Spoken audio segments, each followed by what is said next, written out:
പുതിയ എഴുത്തുകാരുടെ രചനകൾ യുവതലമുറ നല്ല രീതിയിലാണ് സ്വീകരിക്കുന്നതെന്ന് നോവലിസ്റ്റ് ബെന്യാമിൻ ബഹ്റിൻ കേരളീയ സമാജം സാഹിത്യവേദിയുടെ ഉദ്ഘാടനം നിർവഹിച്ച് സംസാരിക്കുകയായിരുന്നു അദ്ദേഹം.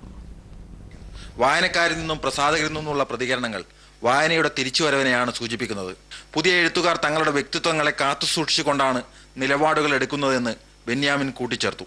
സാഹിത്യ ശില്പശാലകൾ ഉൾപ്പെടെ സാഹിത്യ സംബന്ധമായ നിരവധി പരിപാടികൾ സമാജത്തിന്റെ ഈ വർഷത്തെ പ്രവർത്തന പരിപാടികൾ ഉണ്ടെന്ന് സമാജം പ്രസിഡന്റ് PV രാധാകൃഷ്ണപിള്ള പറഞ്ഞു. വളർന്നു വരുന്ന തലമുറയ്ക്ക് വായനയുടെ വെളിച്ചം പകർന്നു നൽകണമെന്ന് നാടക സംവിധായകനും സംഗീത നാടക അക്കാദമി അവാർഡ് ജേതാവുമായ മനോജ് നാരായണൻ അഭിപ്രായപ്പെട്ടു. സമാജം സെക്രട്ടറി ആഷ്ലി ജോർജ്, സാഹിത്യ വിഭാഗം സെക്രട്ടറി മുരളീധരൻ തമ്പാൻ, പ്രസാദ് ചന്ദ്രൻ, ശബനി എന്നിവർ സംസാരിച്ചു. ഫിറോസ് തിരുവത്ര ബഷീർ അനുസ്മരണ പ്രഭാഷണം നടത്തി. ചടങ്ങിനോടനുബന്ധിച്ച് കവിതാലാപനവും ബഹ്റിലെ മലയാളി ഫേസ്ബുക്ക് കൂട്ടായ്മയായ അവർ ക്ലിക്സ് അവതരിപ്പിച്ച രാജാവ് നഗ്നനാണ് എന്ന ചൊൽക്കാഴ്ചയും അരങ്ങേറി.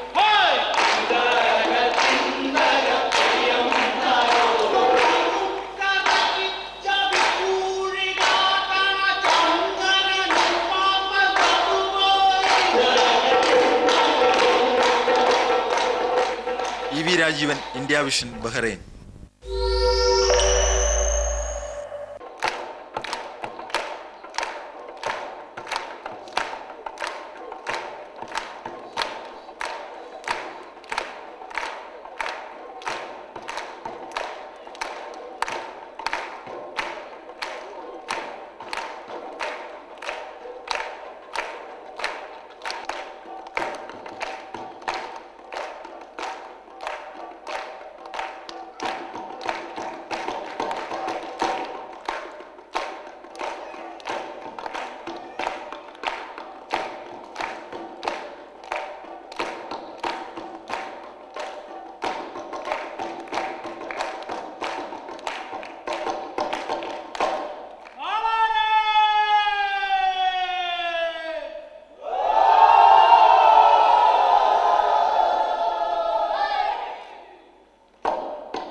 നിങ്ങളൊക്കെ കാണുക.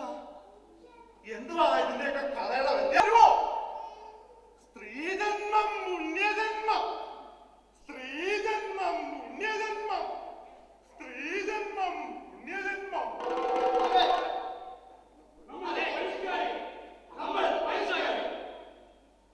കണ്ണീർ പരമ്പരകൾ മലയാള ഭാഷയെ മാനഭംഗപ്പെടുത്തി അവതാരികമാർ ഉറഞ്ഞു തുള്ളുന്ന ഉയരല്ലാത്ത റിയാലിറ്റി ഷോകളും കണ്ട് കണ്ണ് തള്ളിയിരിക്കുന്ന നിങ്ങൾക്കായി ഞങ്ങളൊരു പാട്ട് പാടും. ഒരു നാടൻ പാട്ട്.